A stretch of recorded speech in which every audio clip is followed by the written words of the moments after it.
샬롬. 오늘 우리가 함께 나눌 말씀은 여호수아 18장 2절과 3절입니다. 그러나 이스라엘 자손 중에 그 기업의 분배를 받지 못한 자가 아직도 7지파라. 여호수아가 이스라엘 자손에게 이르되 너희가 너희 조상의 하나님 여호와께서 너희에게 주신 땅을 점령하러 가기를 어느 때까지 지체하겠느냐. 아멘. 요단 동편 아모리 사람들의 땅은 르우벤, 갓, 그리고 므낫세 반지파가 차지했죠. 그리고 이제 요단강을 건너 요단 서편 이 가나안 땅은 유다 지파, 에브라임 지파, 그리고 나머지 이 므낫세 반지파가 땅을 차지했습니다. 이미 땅을 분배받은 지파는 5지파, 아직까지 땅을 분배받지 못한 지파는 7지파입니다. 오늘 말씀은 여호수아가 이 7지파를 향해서 하는 말입니다. 3절 말씀에 보면 너희가 너희 조상의 하나님 여호와께서 너희에게 주신 땅을 점령하러 가기를 어느 때까지 지체하겠느냐 그랬습니다. 지체하다는 말은 점점 맥이 빠지다 또는 차차 갈수록 좀 마음이 약해지다, 이런 의미가 있습니다. 이들 7지파들이 지친 걸까요? 아니면 두려움 때문에 그런 걸까요? 아니면 게으름 때문에 그런 것이겠습니까? 한 가지 이유라기보다는 좀 복합적인 그런 이유들이 있겠죠. 그들을 향해서 여호수아가 하는 말은 이렇습니다. 여호와께서 너희에게 주신 땅, 이미 여호와께서 너희에게 주신 땅인데 그 땅을 차지하기 위해서 왜 너희가 두려움 때문에 또는 게으름 때문에 또는 어떤 지쳤다고 왜 그 말씀대로 나아가서 땅을 점령하지 않느냐, 이렇게 지금 묻고 있는 것입니다. 우리의 문제는 뭐냐 하면 우리에게는 늘 하나님 말씀이 앞서 있다는 겁니다. 하나님 말씀이 늘 우리 앞에 이미 선포되어 있고 우리는 그 말씀을 따라가고 있습니다. 하나님께서 이미 말씀하셨다는 것은 그렇게 하시기로 뜻을 정하셨다는 말인데 그 말씀을 알면서도 신속하게 말씀을 따라가지 못한다는 것이 우리의 이제 문제지요. 이스라엘은 한 번도 하나님 말씀을 앞섰던 적은 없었습니다. 이스라엘이라고 하는 이 민족 자체가 하나님께서 그들의 조상 아브라함을 통해서 하신 말씀을 그들이 삶 속에서 그 하신 말씀을 이루어가는 그런 과정 속에 있는 것이 이스라엘입니다. 아브라함에게 하셨던 약속이 자신들에게 이루어지기까지 그들은 그들의 삶과 또 그들의 시간이 계속되어 가면서 하나님이 약속하신 말씀이 얼마나 신실한가 하는 것을 증명하는데 자신들의 삶을 나타냈던, 삶을 드렸던 그런 사람들이죠. 이게 하나님 백성의 특징입니다. 하나님 백성의 삶은 하나님께서 하신 말씀을 그들의 삶을 통해서 증명하는 것이죠. 하나님께서 하신 말씀이 또 말씀을 하신 하나님이 신실하시다는 것을 하나님 말씀에 그대로 순종함으로 그들의 삶으로 그 신실하신 하나님을 증명해 가는 것이 하나님 백성의 삶입니다. 그래서 이스라엘의 숙제는 이미 선포된 말씀을 순종함으로 그들의 삶을 통해서 약속하신 말씀을 이루시는 하나님을 드러내는 것이 바로 이스라엘의 삶이죠. 이스라엘은 말씀 밖에서는 전혀 길이 없었던 사람들입니다.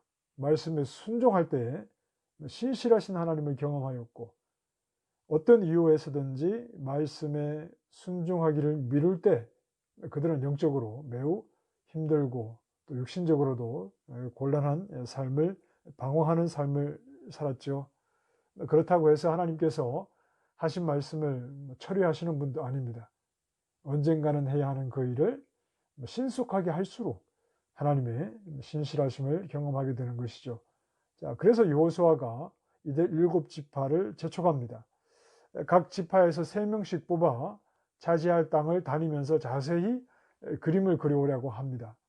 그 그림을 가져오면 그것을 가지고 나머지 7지파가 제비를 뽑아 이제 그 땅을 차지하게 하는 것이죠.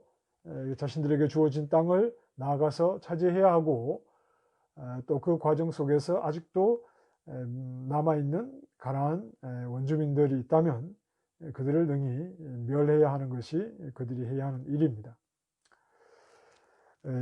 하나님의 신실하심을 믿고 있다면, 우리가 하나님의 신실하심을 믿고 있다면 우리의 삶을 기꺼이 그분의 말씀을 따르는 데 내어 드려야 하겠죠. 다시 말해서 우리에게 주어진 삶을 하나님 말씀을 충실히 따르는 데 드림으로 우리의 삶을 통해서 결국 하나님께서 말씀하신 일을 이루시는 분이다 하는 것을 우리의 삶으로 보여야 합니다. 게으르지 말아야 하고, 또 그 말씀을 따르는 길을 두려워하지 말아야 합니다.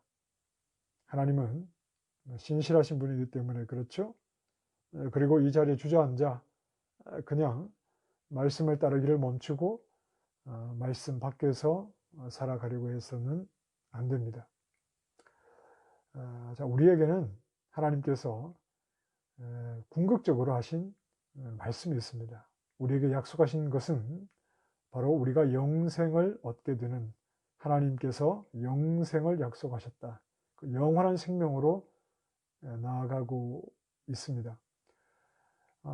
어떻게 살든 세월은 흐르고 그렇게 해서 죽으면 그래도 천국 가겠지 막연한 생각을 할 것이 아니라, 이 땅에서 영원한 생명에 참여하는 자들은 이미 이 땅에서 분명한 어떤 확신과 또 방향을 가지고 살아가야 되죠. 오늘 하루의 삶을 통해서 우리는 하나님께서 우리에게 약속하신 영원한 생명에 대한 말씀을 의심하지 않고 그 영생을 얻을 것을 확신하며 거기에 맞춰진 삶을 오늘 하루 살아가야 하는 것입니다.